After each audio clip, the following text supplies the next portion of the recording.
Hello, everybody. Welcome back to Being the Odds. It is Monday, November 4th, 2024. We are back with our best bets of the day. If you're new to the channel, my name is Zach, and welcome to Being the Odds. Let's recap yesterday's results. So yesterday we had a nice day. We had a nice winning day yesterday. Basically 6 and 4.5 essentially. So let's go run through these plays. So 3 and 2 members only best bets. Another winning day. I think that's 3 or 4 straight days in a row with wins on members only best bets. Highlighted by the Rams finishing. What a fucking finish. That overtime game was absolutely unbelievable. Packers were the worst loss out of all that, which was absolutely brutal. Then we had a nice free pick day. Went 3 and 2 for you guys on the video. Jags plus 7.5, Skins minus 3.5. Chargers money line were wins. The Bears just suck. And the over 46.5 was dead the moment they had 2 different turnovers and inside the 20 in the first 7 minutes of the game. That was when it was basically over with. We had the Colts last night. The Colts are an added play, so it was a half unit play. So overall for the day, we were 6 and 5 technically, but overall units wise, I love where we were. We ended up being really like a 6 and 4.5 essentially. And we have a sick day of picks for you guys here today. We have NFL, college basketball, and NBA today. I got 2 picks in all, so 2 in the NFL, 2 in the NBA, 2 in the two in the NHL, 2 in college basketball, and I may be adding some more later. I'm still doing some more research here today, and I feel good about our ads actually that I have circled. But let's jump into the plays that we have today. Play number 1 we're going to go with Kareem Hunt over 62.5 rush yards today.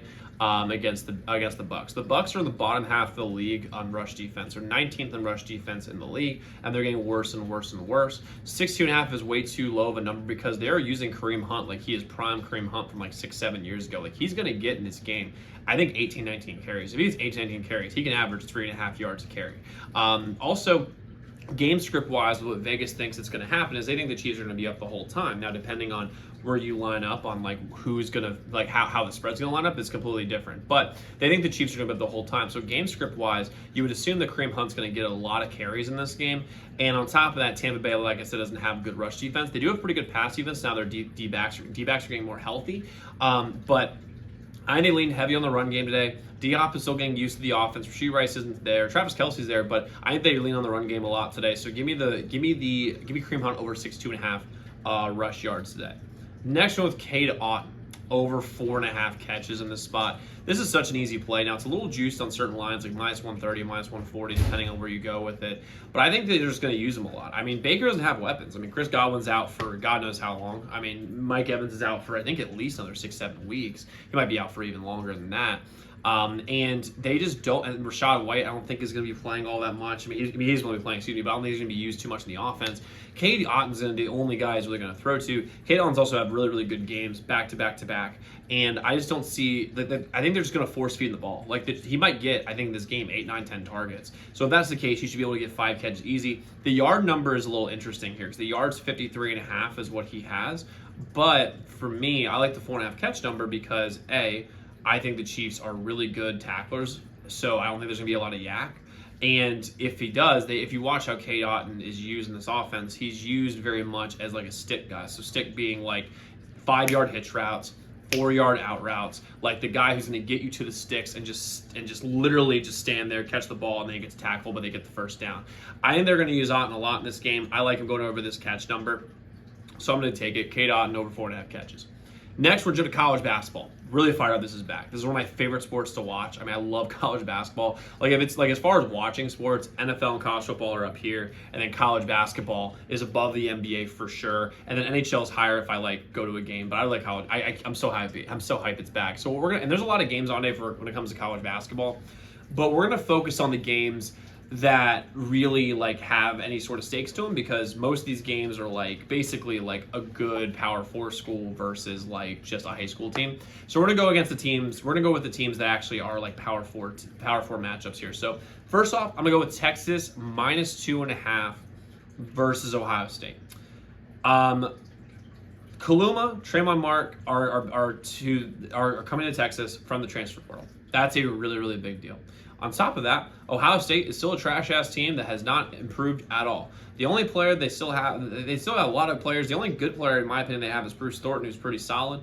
But other than that, I mean, they've done almost nothing in the portal. They have not gotten better. While Texas lost some guys, but they added a lot of guys in transfer portal, such as Kaluma, such as Tremont Mark. I think they're coached unbelievably well, and they have all the NIL money in the world.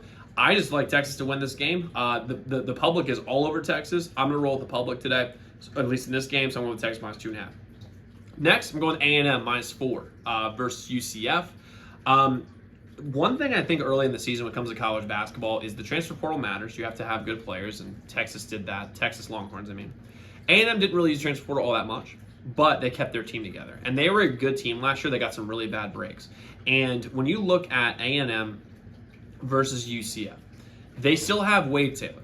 And Wade Taylor, in my opinion, okay, is a top 10 player in all of college basketball, if not top 5. This dude is an absolute beast. There's nothing more to say about it. He is an absolute dog, and I love watching him play basketball. And he's been playing point guard. He's going to control the pace, and UCF has absolutely no answer for him. Henry Coleman is a great forward, and he's still there. He's going to be a great rebounder, and they're coached really well by Buzz Williams, which means they're going to be ferocious on the boards. They're going to play great defense, and Wade Taylor's going to control the game. UCF just doesn't have the talent to compete with this team. I think A&M runs them off the court. I think this is a game where they take out all their frustrations from last year on UCF early in this game. A&M should win this game by 10 to 12 points, and I think it could be even more. Give me Wade Taylor, give me the Aggies minus 4 versus UCF. Next, we're going to jump the NBA. We're going to be Pacers plus 5.5 versus the Mavs. The sharp money is all over the Pacers today.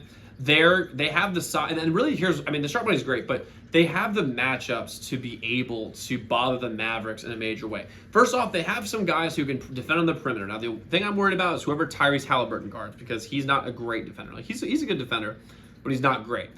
But the biggest difference here is that they will have a hole on defense when it comes to the perimeter. But they have the size advantage big time with Miles Turner, Pascal Siakam, and company. And defensively, I'm not really sure how the Mavericks are going to guard Miles Turner and or Pascal Siakam, because you would have to think you're going to put PJ Washington on him and then Derek Lively. Derek Lively is a great defender, so he'll wash out whoever he's guarding. But either Siakam or Miles Turner should be able to go crazy in this game. I think they're probably going to put Lively on Siakam. I think Miles Turner going to have a huge game. So look at Miles Turner's points plus rebounds number. That might be a good bet for y'all as well. But I think the Pacers are going to be able to win this game. They're getting 5.5 points. They have the guys on the perimeter to defend, and they can shoot. I mean, I know they can shoot. They haven't been seeing it. They haven't really seen that much success shooting early on this season, but they are a good shooting team that it's going to take them maybe a couple games to warm up, and they've looked better the last couple of games. They even beat the Celtics outright. And on top of that, they have the size advantage here. So give me the Pacers plus 5.5 versus the Mavs. Next, I'm going with the Kings money line versus the Heat. Get a plus 104. We could do the plus 1.5. I can give you all the stats in the world about I can give you all the stats in the world, defense, offense. This team is just better. The Kings are literally better than the Heat. The Heat are a stale team, and they don't show up until April. They just don't. And I don't trust this Heat team at all. I mean, Eric Spoelstra, great coach. Jimmy Butler, really good in the playoffs. I think Jaime Jaquez is a very, very good player.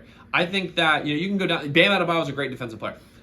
The Kings are going to absolutely run them off the court today.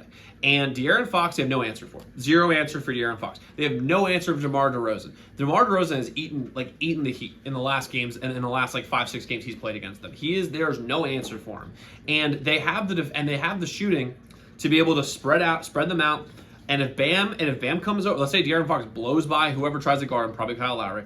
Excuse me, Kyle Lowry's not playing anymore. Excuse me. But let's say he blows past Tyler Hero. Excuse me. And Bam comes down. Well, guess what De'Aaron Fox said? He's going to quick little bounce pass into Domantas Sabonis, easy layup, and that's going to be the game the whole time. Then what happens is then he's going to back off De'Aaron. De'Aaron's going to put a little 6-foot floater right over him, easy scoring. And they have no one to stop DeMar DeRozan. So I just don't see how the Heat guard the Kings. And I think the Kings win this game. I think they win this game pretty convincingly, 6-7 points. But give me the Kings money line plus 104 versus the Heat. Now, I will be adding some more plays for today. I'm still researching. I got a little bit of a late start today, so I'll be adding those in the pin comment below. So definitely just make sure you check back in on those. And I will be adding them also on Twitter as well. We also, by the way, guys, have 3 members-only best bets today. ZDMBets.com/picks is where you can get them. The website is linked in the comments below. But guys, go lock in those picks. Let's go win together. Let's go make some money. I'll see you all tomorrow.